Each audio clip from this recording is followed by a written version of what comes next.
पूर्व सांसद प्रवेश वर्मा ने कहा है कि अगले महीने दिल्ली में बीजेपी की सरकार बनेगी।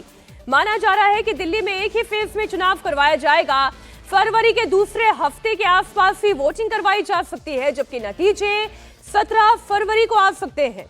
अरविंद केजरीवाल चौथी बार सीएम बनने पर दावा ठोक रहे हैं, जबकि बीजेपी दिल्ली की सत्ता में वापसी की आस लगाए बैठी है। पिछले 2 चुनावों की बात करें तो कांग्रेस पार्टी के लिए बहुत ही बुरा समय रहा। जीरो ला रही कांग्रेस इस बार अपना खाता खोल पाएगी या नहीं, इस पर भी सबकी निगाहें। नई दिल्ली से चुनावी मैदान बड़ा ही महत्वपूर्ण, जहां अरविंद केजरीवाल का मुकाबला बीजेपी के पूर्व सांसद प्रवेश वर्मा से है और कांग्रेस पार्टी से संदीप दीक्षित चुनावी मैदान में है। प्रवेश वर्मा ने चुनावों को लेकर क्या कहा, आइए सबसे पहले आपको सुनाते हैं। सबसे पहले तो दिल्ली वासियों को बधाई देता हूं कि हमारे बीच में लोकतंत्र का पर्व आ रहा है, और मैं उन सभी अधिकारियों को, कर्मचारियों को, इलेक्शन कमीशन के बधाई देता हूं और मेरी शुभकामनाएं देता हूं कि आपने बहुत ज़्यादा मेहनत करके जो हमारे दिल्ली के मतदाताओं का वोट नहीं बना हुआ था, उन सब का वोट बनाने के लिए आपने भरपूर कोशिश करी है। आपने एक एक घर जाकर वोटों को चेक किया है और ये सारी प्रक्रिया को आपने पूरा किया, उसके लिए आपको बहुत बहुत मैं जो है अपनी तरफ से बधाई देता हूं। और मैं सभी दिल्ली के मतदाताओं से ये अपील करता हूं कि ये लोकतंत्र के पर्व में बढ़ चढ़कर हिस्सा लें।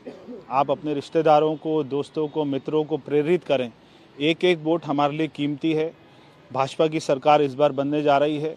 हमारी तैयारी बूथ पर बहुत ज़्यादा मजबूत है।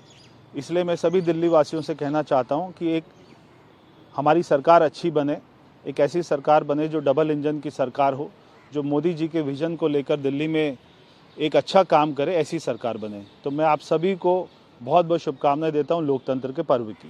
जी सर, न्यू दिल्ली की में बार बार आम आदमी पार्टी के लीडर्स आ रहे हैं और थ्रेट जैसा जो है उन्होंने एलिगेशन लगाया है संजय सिंह और राघव चड्ढा पे, इसको कैसे देखते हैं आप?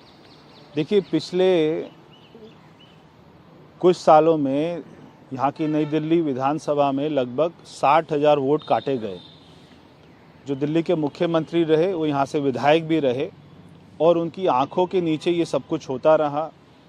जब मैं यहाँ पर आया और मैंने कार्यकर्ताओं से, लोगों से बात किया, तो उन्होंने बताया कि पिछले लोकसभा चुनाव में उनका वोट कट गया था। तो बीजेपी के लोगों का चुन चुनकर जो दिल्ली के मुख्यमंत्री रहे अरविंद केजरीवाल ने वोट काटा था और लोकसभा में वो सारे अपना वोट नहीं डाल पाए थे। अब देखिए, दावा तो यही है कि बहुत जल्द बीजेपी की सरकार बन जाएगी, लेकिन ये होगा कैसे और क्या ये वाकई में मुमकिन है? हमारे दोनों सहयोगी देवेंद्र पराशर, भास्कर मिश्रा जुड़े हुए हमारे साथ। हम दिल्ली की एक एक हॉट सीट पर अब जरा विस्तार से बात कर लेते हैं, चाहे वो नई दिल्ली हो, कालकाजी हो, बिजवासन हो, गांधीनगर हो, जनकपुरी हो। 70 विधानसभा सीटें और हर मुकाबला बड़ा दिलचस्प है। देवेंद्र, लेकिन पहले ऑल टुगेदर अगर इसकी बात कर ले कि बीजेपी और आम आदमी पार्टी, उनके बीच में कांग्रेस, किसकी पोजीशन क्या दिखाई दे रही है? और निश्चित तौर पे जो मुख्य मुकाबला नजर आएगा वो यही आएगा। अभी तक ऐसा संकेत दिख रहा है कि आम आदमी पार्टी बनाम बीजेपी, अब इसमें जो भी आगे आया, और बीजेपी के आगे आने की एक ही शर्त होगी कि कांग्रेस पार्टी बहुत मजबूती के साथ अगर चुनाव लड़े और कम से कम 35 से 40 सीटें ऐसी हैं जहां पर कांग्रेस पार्टी अगर फाइट को ट्रायंगुलर बना दे, तो फिर वहां पर बीजेपी का जो अपना वोट बैंक है, जो कि हर चुनाव में लगभग इंटैक्ट रहा, चाहे उसकी सीटें जितनी भी रही हो, तो उस लिहाज से बीजेपी के लिए संभावनाएं अच्छी होंगी।